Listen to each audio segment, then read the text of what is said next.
Dahlia Denson was halfway through her pitch when the microphone squealed, her throat dried up, and every single word she'd prepared vanished into the void. The auditorium full of recruiters stared back at her, some politely, some blankly, and one man in the back, arms crossed in a tailored navy suit, watching like he wasn't just listening. He was studying her. She cleared her throat, eyes flitting to her note cards again, which now felt like they were written in another language. Sorry, my name is Dahlia Denson, and I'm passionate about brand storytelling and I believe, that marketing is more than ads. It's connection, she winced. That sounded better in her head. A few people shifted in their chairs, someone coughed. Dahlia gripped the podium like it could hold her dignity together. I've done a lot of freelance work, she added, stumbling again. And I'm looking for a full-time opportunity where I can grow and contribute and not just make coffee. A few chuckles fluttered through the crowd, but she didn't know if they were laughing with her or at her. Probably both. Her cheeks burned. Thank you, she finished quickly and practically ran off the stage. She didn't look up again until she was outside, standing at the edge of the campus quad, staring at the grass like it had answers. The cool spring air hit her skin and she took a breath, but it didn't do much to settle the storm in her chest. Dahlia Denson. A deep voice said behind her, calm, rich, and way too confident. She spun around and almost choked. The man from the back of the auditorium was standing there now, closer than she was mentally prepared for. He was tall, well over 6 feet, and wore a dark gray coat over his suit like he'd stepped straight out of a Vogue spread. His jaw looked like it could cut glass, and his dark hair was styled like he didn't even try, but it still looked perfect. She blinked. Why yeah, he extended a hand and his eyes didn't leave hers. Ford Keaton, she shook his hand. His grip was firm, his skin warm, and her heart somehow went even faster. Nice to meet you. I liked your speech, he said simply, her eyebrows shot up. You're joking? I don't joke about things that interest me. Her stomach did a weird flip. My speech was a disaster. You were nervous. But you didn't quit. That says more than a perfect delivery ever could. He paused. You mentioned freelance work. What kind of projects have you done? She hesitated, trying to figure out why this man, this impossibly polished stranger, was asking. Social media campaigns, mostly. A few rebranding projects for local businesses. I also helped a wellness startup grow their email list by over 10,000 in 3 months. Impressive numbers. But still, he wasn't a recruiter, at least she didn't think so. You have a portfolio, he asked. Yeah. I have a website. He pulled out a sleek black business card and handed it to her. It just said Keaton and Vale in silver letters. No title, no phone number, email me the link, he said. I'd like to talk more. Soon. Before she could say another word, he turned and walked away, his coat catching the wind like he was in a movie or something. She stared after him, completely stunned. It wasn't until she got home and Googled Keaton and Vale that her jaw dropped. Ford Keaton wasn't just anybody. He was the CEO of one of the fastest-growing luxury brands in the country. A millionaire, multiple times over, and he'd just asked her to email him. She spent the next hour rewriting the same message over and over before finally sending it. Then she sat on her couch and tried not to throw up. 2 days later, she was standing in the lobby of Keaton and Vale's Manhattan headquarters, staring up at a chandelier that probably cost more than her entire student loan debt. A receptionist led her to the top floor, and when the elevator doors opened, Ford was already waiting. He didn't smile, but his eyes softened when he saw her. You came. You invited me, she said, trying to sound casual even though her knees were trembling. He gestured toward the glass-walled conference room. Let's talk. Inside, instead of a panel of executives or a formal interview, it was just him. A table set for 2, and waiters bringing in trays of food. She blinked. Is this lunch, unless you're not hungry? She sat across from him, still unsure of what game this was. But the food smelled amazing, and honestly, she hadn't eaten all day. They talked about her projects, her ideas, her ambitions. And slowly, the nerves faded. She forgot who he was almost. He asked real questions. He listened. He challenged her, but never in a condescending way. By dessert, she'd laughed more than she had in weeks. Then he leaned back in his chair, eyes steady on hers.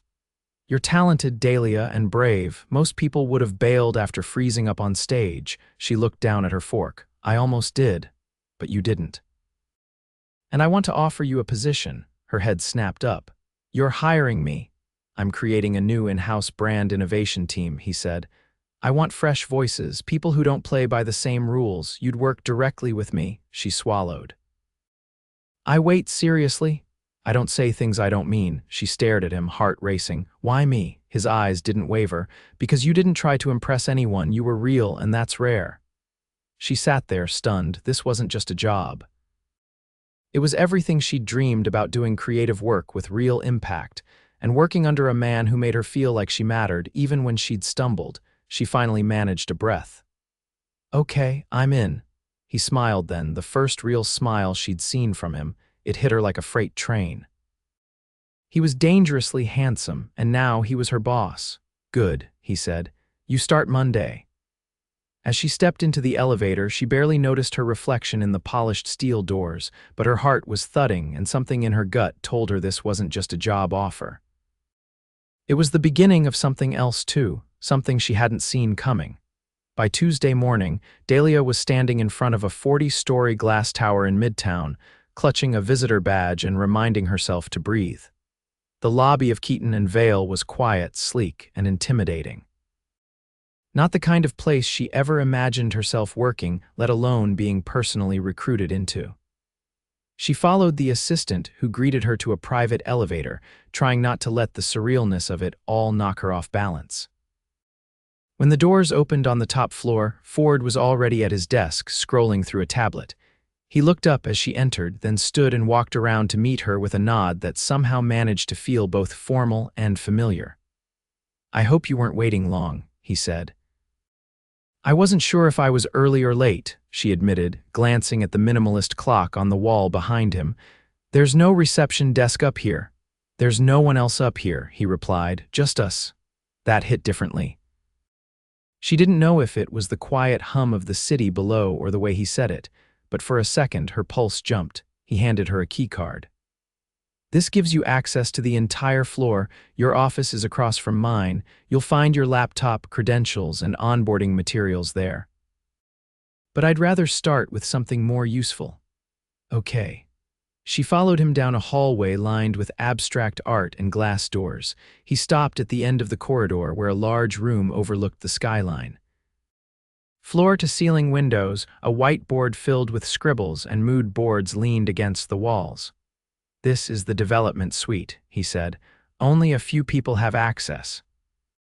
This is where we build everything before anyone else sees it." She stepped inside, feeling like she'd entered a scene from a dream. "So this is the sandbox." Ford's mouth twitched in something close to amusement. "Exactly, and your first task is simple.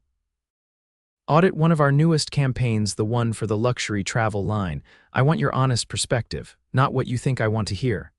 "I can do that," she said, already mentally flipping through ideas. "How soon?" "Now." He left her with a folder and a tablet, then vanished down the hallway.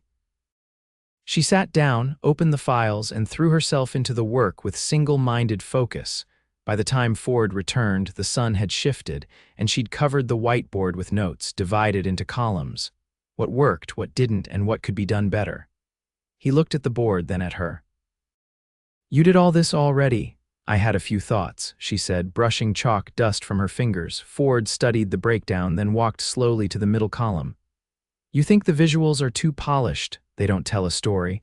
They show wealth, but not desire. The locations are stunning, but there's no emotion, no tension. Luxury should feel like a dream you're about to touch, not a museum exhibit." He nodded once. "Keep going." She moved to the third column. "What if we built a narrative around the traveler, not just the destination? Show what they're escaping, what they're chasing. Make it personal, intimate." When she looked back at him, Ford's gaze wasn't on the board anymore. It was on her. "That's good," he said. "Better than good." Her stomach fluttered, but she forced herself to stay grounded. "I can mock up a revised storyboard by tomorrow." "Tonight," she blinked. "Tonight," he walked to the window, hands in his pockets. "We're presenting to the executive team at 8 a.m. I want your version to be the one they see first. She straightened. I'll have it ready, he turned back to her slowly. I'll stay late too, if you need anything. They worked in near silence for the next few hours, drifting between rooms, exchanging ideas, and building momentum. Every time she thought she'd hit a wall, Ford would ask a question that unlocked something new. He didn't offer compliments easily, but when he nodded at one of her taglines or adjusted a slide without changing it, it felt like winning a war. Just after 9, she finally leaned back and exhaled. It's done. He walked over to the screen, reviewed it all again, then clicked off the projector. You did well. Thanks for trusting me with this, she said, pushing her hair back. If it bombs tomorrow, I'll take full responsibility. It won't, he said. You're not guessing. You're seeing things others don't. She started gathering her things, but he stopped her with a quiet wait. She looked up. His suit jacket was off now, sleeves rolled, tie loosened. The sharp edge he carried during business hours had softened just enough to feel like something different. There's a dinner on Thursday, he said. Private, a few partners, investors, I'd like you to come. Her eyebrows rose. As your assistant, as my guest, she hesitated. Why me? Because I want them to see what I see, he said, and I think it's time you saw it too. She couldn't answer. Not right away. Not with the way the room suddenly felt too small. Ford didn't push, didn't explain further. He just picked up her tablet and handed it to her. His fingers brushed hers and heat shot up her arm like static. I'll have a car sent for you, he said. Wear something that makes you feel invincible. She walked out into the night air feeling like she'd stepped through a door she hadn't even known existed. And on the ride home, watching the city lights blur past the window, one thought chased her all the way. She didn't know what Ford Keaton wanted from her. But whatever it wasn't just her ideas. The car that picked Dahlia up Thursday evening wasn't just sleek, it glided more than it drove. A uniformed driver opened the door like she was royalty, and the moment she slid onto the buttery leather seat, her nerves kicked into overdrive. She wasn't just attending a private dinner. She was walking into a room full of people who could make or break entire industries, and she was doing it on the arm of Ford Keaton. Her dress, a deep wine satin with a plunging neckline, wasn't something she ever imagined wearing to a work event. But when she put it on, she had felt powerful. Just like he told her, invincible. The car pulled up in front of a limestone townhouse tucked between towering high rises. A doorman opened the gate without asking her name. Inside, iron chandeliers glowed above vaulted ceilings, and the scent of cedar and lemon drifted through the air like it had been curated. Dahlia, Ford said as he descended the staircase, one hand adjusting the cuff of his black jacket. She hadn't seen him in anything other than a suit before, but tonight no tie, open collar, sleeves pushed slightly back, he looked like a man who owned the night. You look. He paused, eyes moving over her once, slowly. Like trouble. Is that going to be a problem? She asked, lifting her chin as she stepped toward him. If it is, I'm not interested in the solution. Their eyes met for a beat too long. Come with me, he said, offering his arm. The dining room was less a room and more a stage, arched windows looking out over the city, a table set for 14, and guests already mingling with cocktails in hand. A woman in a crimson pantsuit whispered something to the man beside her, both of them turning to look at Dahlia. She leaned close to Ford. I think I just got assessed and ranked. Let them, he muttered. You're not here for them. Conversation quieted as they approached the table. Ford pulled out her chair. A few eyebrows rose. He didn't acknowledge them. Introductions were made. The hosts were a venture capital duo from Milan. The rest consisted of designers, tech founders, and board members whose names Dahlia had only seen in headlines. They asked questions, not unkindly, but with the sharpness of people who expected polished, practiced responses. Where did you study marketing? One woman asked, swirling a glass of Barolo. I didn't, Dahlia replied. I studied literature. I learned marketing by doing it badly until I got better. A few chuckles rose. One man nodded, mildly impressed. Ford said nothing, just rested his hand lightly along the back of her chair while the conversation shifted. Between courses, he leaned in. You're doing better than most people I've brought to these things. I thought you said you don't bring people. I don't. The weight of that settled over her, heavy and electric. Later, after dessert, some sort of lemon custard with edible gold Ford excused them both. He led her through a narrow hallway and up a set of private stairs to a rooftop garden lit by low lanterns and framed by ivy-draped walls. The city stretched out around them, glittering and infinite. "Why me?" she asked, folding her arms against the cool air. "You could have anyone polished, experienced, connected." He stood beside a stone railing, hands in his pockets. "That's exactly why." "That doesn't make sense." "It does to me." He looked at her, and for once there was no barrier in his expression. "Everyone in that room plays a part. I've been watching them for years. They say what they're supposed to, smile when expected, but you don't perform, you show up exactly as you are." She lowered her gaze. "And that's enough for me, it's everything." The words didn't feel rehearsed. They felt carved out of something raw. She stepped closer. "You don't even know me. I know how your mind works. I've seen the way you approach problems no one else notices. I've seen you take risks without flinching, and I've seen how you walk into a room full of people who doubt you and make them listen." Her breath caught. "I didn't bring you tonight to impress them," he continued. "I brought you because I wanted to see what it would feel like with you beside me." The wind shifted, carrying the scent of jasmine from a nearby planter. She reached out, brushing her fingers along the stone ledge. "I'm not part of your world, Ford. Then I'll change the world," she laughed, but it came out shaky. He stepped in front of her, his voice low. "I don't want something convenient, I want something real, and I think you do too." She didn't answer, her pulse was too loud. "I won't push," he said quietly, "but I won't pretend either." She lifted her face to his, inches away now. "If I say yes, I don't know how to do this, not with someone like you." "There's no script," he said. "We write it together." And then he kissed her. There was no hesitation, no polite testing of boundaries. It was a collision of fear and want and everything unspoken between them. His hand cupped her jaw, thumb brushing her cheek, grounding her even as the world tilted. She kissed him back like she'd been waiting months, not days. When they finally pulled apart, her hands were on his chest, breath short, heart racing. He pressed his forehead to hers. "Say something." She looked up at him. "I think you just broke gravity," he laughed softly. "Good. I was tired of living under it." They stayed on the roof until the lanterns flickered out, neither of them ready to go back down to the world, but they both knew everything had just changed. Dahlia stepped into the elevator Monday morning with her heart still tangled in the rooftop kiss, but her mind locked on the day ahead. The presentation they'd built together had gone viral over the weekend, literally. A leaked excerpt from the travel campaign had flooded industry feeds, and Keaton and Vale's social media following had surged by over 200,000.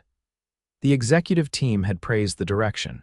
Investors were calling, and Ford had kept his distance, not in a cruel way.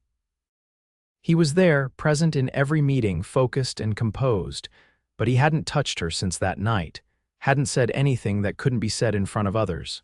No glances, no subtle acknowledgments. It was as though he'd placed the kiss in a different dimension, one he refused to enter during business hours. She understood. This was his empire, and she was the wild card he'd invited in. Still, the silence between them grew louder with each passing day. By Thursday, Dahlia had launched 2 more campaign mock-ups and led a strategy session without Ford stepping in once. She should have felt triumphant. Instead, she felt like she was constantly bracing for something she couldn't name. That evening, as she packed up her things, Ford appeared in the doorway of her office. He didn't speak right away, just watched as she closed her laptop. "I have something to show you," he said. She didn't ask what. She simply followed. They didn't take the elevator. He led her down a curved staircase she hadn't noticed before, into a wing of the building that felt untouched by time.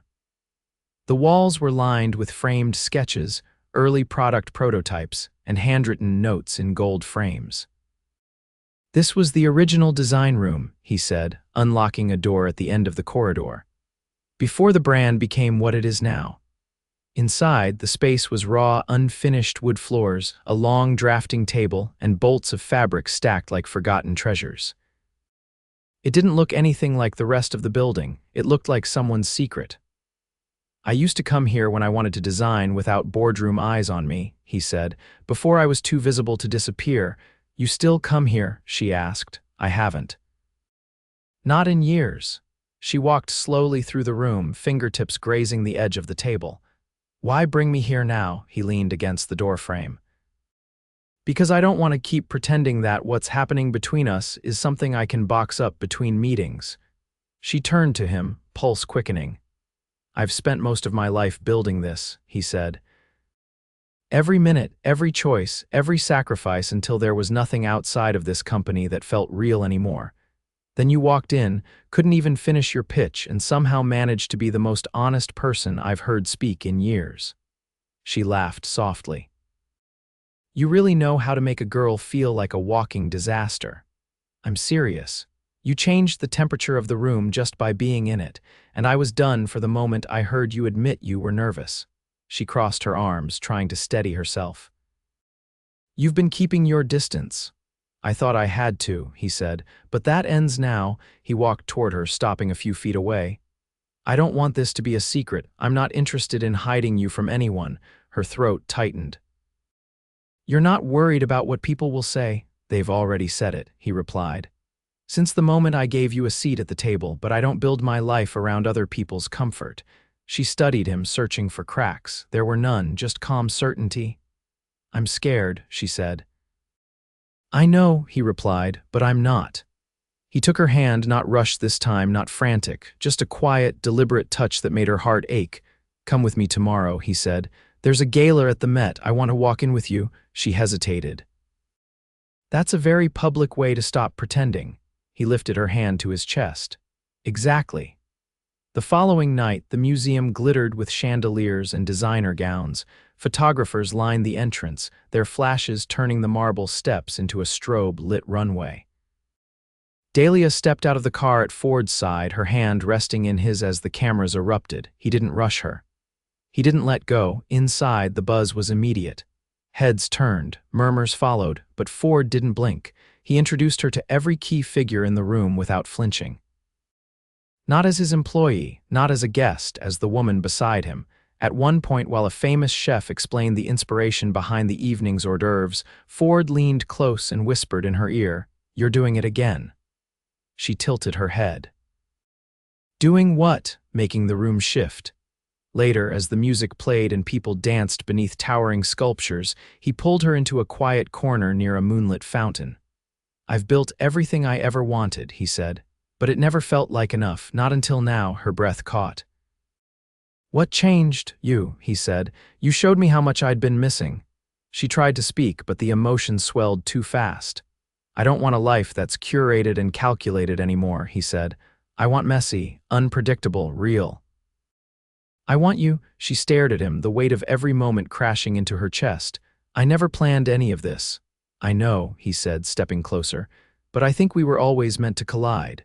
Then he dropped to one knee. She gasped, her hands flying to her mouth. I'm not doing this because it's expected, he said. I'm doing it because I've never been more sure of anything. Not a brand, not a building, not a single deal. Dahlia Denson, will you build the rest of this wild, imperfect, extraordinary life with me? Everything fell away, the noise, the crowd, the pressure. All that remained was the man who had seen her at her lowest and still chosen her. Yes, she whispered. Yes. He rose and kissed her again, this time with the world watching, a kiss not born of secrecy or tension, but of absolute public certainty. And for the first time in her life, Dahlia didn't feel like she was trying to prove herself. She felt like she'd arrived. The wedding wasn't extravagant by society's standards. It didn't need to be. There were no press releases, no 6-page spreads in luxury magazines. Just a sun-drenched villa in Lake Como, a garden heavy with wisteria, and a long table beneath olive trees set for the people who mattered most. Ford had insisted on one thing: no press, no investors, no board members. This day wasn't for the world, it was for them. Dahlia stood at the mirror in a silk slip gown, her hair swept into soft waves, a pair of pearl earrings swaying just beneath her jaw. Her hands trembled slightly, not from nerves, but from the weight of how far she'd come. There had been no fairy godmother, no magic wand, just grit, risk, and a man who'd seen her when she was floundering and hadn't looked away. "Ready," came a voice from the doorway. She turned. Ford's sister, Elise, leaned against the doorframe, holding a bouquet of pale roses and sage. Dahlia nodded, her voice caught behind emotion. "I didn't think I'd ever be the kind of woman who got this kind of ending."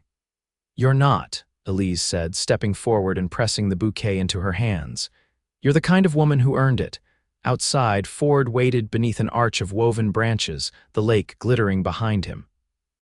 His suit was midnight blue, his jaw clean-shaven, his expression unreadable until Dahlia stepped into the aisle. Then everything shifted, his eyes never left her. Not as she walked, not as she stopped before him, not even as the officiant began to speak. He looked at her like she was the first and only thing he'd ever truly wanted. When it was time for vows, Ford didn't glance at the paper in his pocket. Instead, he reached for her hands, steady and sure. "I've built companies, conquered markets, and lived a life most people only imagine," he said. "But nothing has ever challenged me, surprised me, or changed me like you have. You don't fit into the world I created, you remade it, and I don't want a single day of that world without you." Dahlia's throat tightened, but she didn't cry. She spoke clearly, her voice strong. "I thought I had to become someone else to be worthy of this kind of love, but you've never asked me to be anything but who I am. You saw my chaos, my doubt, and you stood in the fire with me. I'm not promising perfection. I'm promising truth every day. And a love that never hides." When they kissed, it wasn't followed by applause, just silence. Reverent, quiet, full. Later, after the sun dipped below the horizon and the villa was lit with amber lanterns, they danced under the trees. No live band. Just Ford's phone, connected to a speaker, playing a playlist Dahlia had made for their first late-night work session. The same playlist she thought he'd forgotten. "You remembered this?" she asked as a slow piano track drifted through the night. "I remember everything," he said, pulling her closer. They didn't talk about work, not tonight. But there was peace in knowing it would still be waiting. The brand had flourished since the campaign launch, and Dahlia had been promoted to head of innovation, a title she initially refused until Ford insisted it wasn't a favor, it was overdue. She led her own team now. Ford gave her space to lead, and she gave him something he'd never had before, a partner who challenged him with every step. "You ever think about how we started?" Dahlia asked as they swayed. "All the time," he said. "I used to think I found you by accident. Now I think I just finally stopped looking in the wrong places." She tilted her head, teasing. "So you're saying you were lost. I'm saying I was blind." The night wore on with laughter, clinking glasses, and stories from friends who'd watched them transform. Elise toasted them with a gentle jab. "Here's to Ford finally realizing business plans don't keep you warm at night." And Dahlia's best friend, Maddie, cried through her entire speech. When the last guest left, Ford didn't whisk her away in a sports car or yacht. Instead, he took her hand and led her down a steep cobblestone path to a small wooden dock that jutted into the lake. A boat waited, lined with pillows and lanterns. At its center sat a bottle of vintage wine and 2 glasses. "Where are we going?" she asked, laughing softly. "Nowhere," he said. "We're already there." They drifted in silence for a while, the water lapping gently against the sides. Dahlia leaned into him, her head resting on his chest, listening to the quiet rhythm of his heartbeat. "You ever think about what happens next?" she asked. "I do," he said. "But for the first time, I'm not trying to control it." She looked up at him. "Not even a 5-year plan," he smiled but didn't answer. Instead, he reached into his jacket pocket and pulled out a folded envelope. "What's this?" "Open it." Inside was a deed her breath caught. "This is your studio," he said. "In Soho, top floor, natural light, wide open space. I had it gutted and rebuilt. You said once you wanted a place to create without limits. Now you have it." She stared at him, speechless. "I didn't buy it to impress you," he added. "I bought it because I believe in everything you haven't made yet." She kissed him then, hard, her hands in his hair, his arms anchoring her as the boat rocked gently beneath them. They stayed on the water until dawn. Years passed. Their lives grew like vines rooting deeper with time. The studio boomed. Dahlia launched a boutique agency under her own name, taking on select clients who valued story over style. Ford continued to lead Keaton and Vale, but now with a new balance, one that didn't consume him.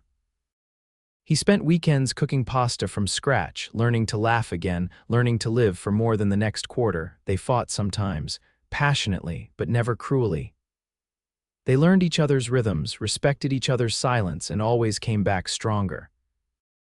On their 4th anniversary, Dahlia published a book on creative branding. In her acknowledgments, she wrote only one sentence: "To the man who saw me even when I didn't," and Ford, in turn, renamed the design suite at Keaton and Vale, the Denson room. They never stopped choosing each other. Not once, and every time someone asked how it all began, Dahlia would simply say, "He saw me fail and loved me anyway." They built an extraordinary life, and they never lived a single day of it apart.